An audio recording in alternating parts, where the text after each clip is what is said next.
Ever thought of who or what is stopping the hackers from infiltrating your system? No, it's not the CIA this time, but we have three different digital gatekeepers for that: the AAA, or the Authentication, Authorization and Accounting. The AAA model, or the Authentication, Authorization and Accounting model, is an add-on model to the CIA framework that we talked about earlier. In the CIA framework, we focus on the data security, maintaining the security of the data.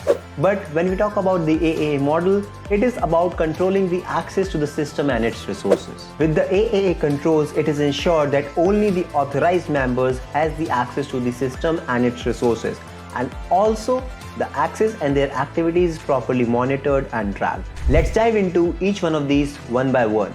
Number one is authentication. In authentication, we talk about the identity of the user. Basically, you can ask a question like who you are.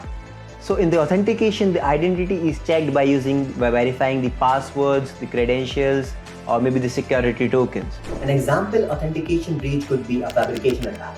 When a fabrication attack occurs, an attacker basically bypasses the authentication mechanisms to create fake identities and sessions. For example, a phishing attack. In a phishing attack, the attacker tricks their victim into providing the login credentials for their account, ultimately logging into their account, modifying the settings, maybe creating fake identities, and so on. A possible solution could be using some identity and access management system. An IAM ensures that only the verified entities can access the system. For example, you can enable the MFA system, and in that MFA system, you can add in more security layers like maybe using some secret tokens, some authorization apps, some biometrics, and ultimately, even if the attacker gets the login credentials, he won't be able to access into the account without using that security token or the biometrics. Second is authorization. Now, the authentication was who are you? So authorization is what are you allowed to do.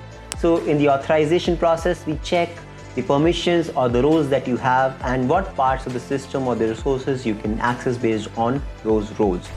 A possible attack scenario could be privilege escalation.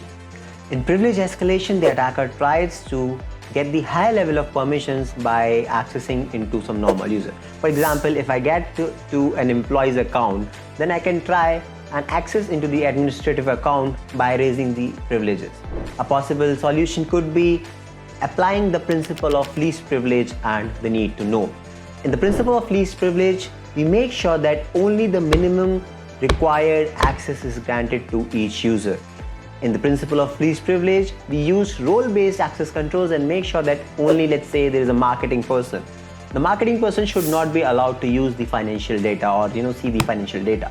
So the role-based access control in the principle of least privilege restricts that. And the third A is accounting.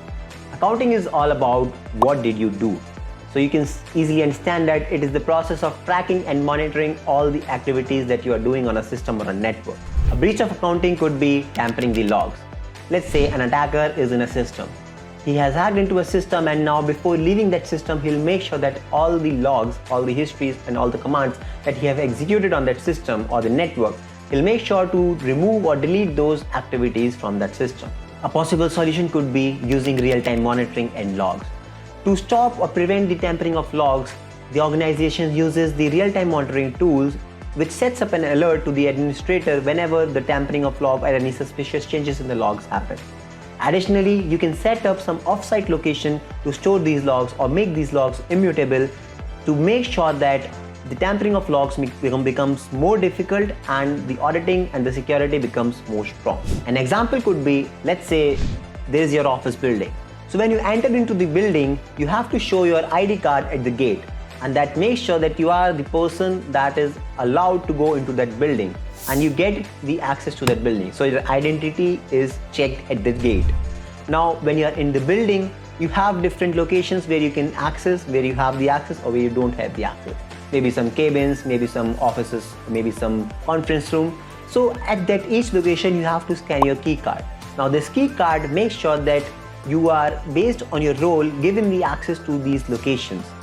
And at the end, there are some CCTV cameras and the key card logs that could be used for the auditing because they are keeping a track of what are you doing when you are in that building. So next time you log in, thanks AAA for keeping things secure, giving access only to you and tracking it all behind the scenes. Till then, happy learning.